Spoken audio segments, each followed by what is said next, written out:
Hello दोस्तों, नमस्कार। मैं रविंद्र चौधरी, कंसल्टेंट ऑप्टोमेट्रिस्ट। स्वागत है आप सभी का हमारे यूट्यूब चैनल यूट्यूबर नेट में। दोस्तों, आपने देखा होगा कभी कभी किसी की आंखों में जो हमारी काली वाली पुतली होती है उस पर वाइटनेस या सफ़ेदी या छिटकी जिसको गांव में बोलते हैं, वो किसी की आंखों में नज़र आती है। तो उसके पीछे का यदि कारण आप जानना चाहेंगे तो कभी कोई बोलेगा कि हम खेत में काम कर रहे थे तो गन्ने की पत्ती लग गई थी, गेहूँ की बाली लग गई थी, या लकड़ी का बुरादा लग गया था, या बच्चे ने नाखून मार दिया था, या जानवर ने किसी ने अटैक कर दिया तब जाके आँख पे चोट लग गई, या एक्सीडेंट हो गया। तो ऐसे कई सारे रीज़न आपको देखने को मिलेंगे। लेकिन उसमें से कुछ रीज़न ऐसे होते हैं जो काम करने वाले वर्कर्स होते हैं, जैसे मजदूर, किसान, या फिर जो वेल्डिंग करते हैं, जैसे कंस्ट्रक्शन का काम होता है वहाँ पे लोहा कटिंग करना हुआ, या बिल्डिंग करते समय सीमेंट मोरंग उड़ के पड़ जाना। ऐसे कंडीशन में भी आँखों में जब कोई चीज़ पड़ जाती है और वह आँख में पड़ने के बाद में हमारी कार्निया को रब कर देता है, या खरोच मार देता है, या स्क्रैच आ जाता है, तो ऐसे में हमें खतरा ज़्यादा हो जाता है। तो आज हम इसी विषय को लेकर बात करेंगे। तो मेनली जो हमारे कहने का तात्पर्य है कि खेती बाड़ी का काम इस समय चल रहा है, तो खेत में किसान मजदूर काम करते हैं, तो ऐसे में आँख में कुछ लग जा रहा है। अगर वाइट वाले पार्ट पे लग रहा है तो बिल्कुल सेफ़ रहता है, कोई ऐसी इशू नहीं आती है। लेकिन गलती से भी कार्निया में टच हो गया, यानी कि काली वाली पुतली में वह चोट, चाहे गन्ने की पत्ती से हो, गेहूँ की बाली से हो, उसकी टहनियों से हो, या लकड़ी के बुरादे से हो, या नाखून से हो, तो काफ़ी घातक हो जाता है। तो ऐसे में क्या करता है, किसान मजदूर घर पे आते हैं तो घर में बहुत सारे लोग होते हैं, तो बोलते हैं कि हमने ये ड्रॉप मंगाया है, ये चीज़ हमको हुआ था, तो ये हमने डाल लिया तो ये ठीक हो गया था।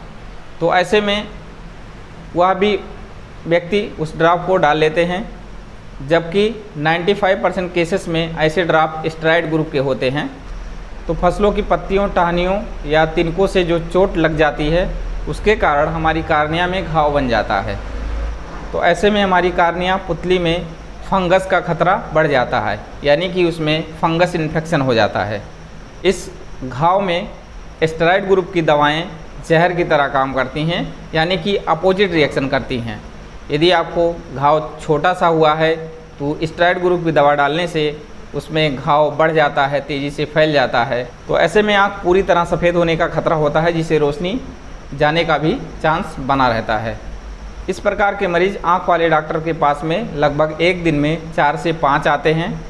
तो आप सोच सकते हैं कि एक दिन में 4 से 5 एक डॉक्टर के पास आ रहे हैं, तो पूरी दुनिया या पूरे भारत में कितने मरीजों की आँखों में ओपेसिटी आ रही है या आँख सफ़ेद हो रही है, ये आप अनुमान लगा सकते हैं।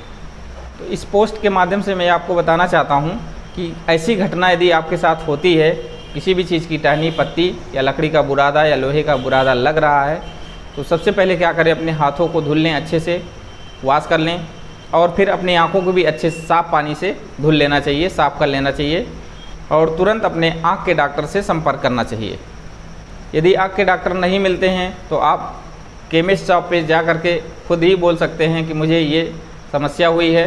प्लेन एंटीबायोटिक ले सकते हैं, जैसे मॉक्सीफ्लक्सासिन हुआ, सिप्रोफ्लक्सासिन हुआ, ओफ्लक्सासिन हुआ, टोब्रामाइसिन हुआ। इस टाइप की प्लेन एंटीबायोटिक ग्रुप की दवा को या आई ड्रॉप को मांग सकते हैं, जिससे आपके घाव को यदि पूरी तरह से ठीक नहीं कर सकता है तो खतरा बढ़ाता भी नहीं है। ऐसे में गाँव के प्रैक्टिशनर से मैं अनुरोध करना चाहता हूँ, यदि कोई व्यक्ति आता है और बोलता है हमारी आंखों में ये दिक्कत है और मुझे ड्रॉप दे दीजिए, तो थोड़ा सा केयरफुली होकर के अपने आई ड्रॉप को देना चाहिए, क्योंकि मेडिकल स्टोर पर ज़्यादातर स्टेरॉइड की ग्रुप की ही दवाइयाँ होती हैं।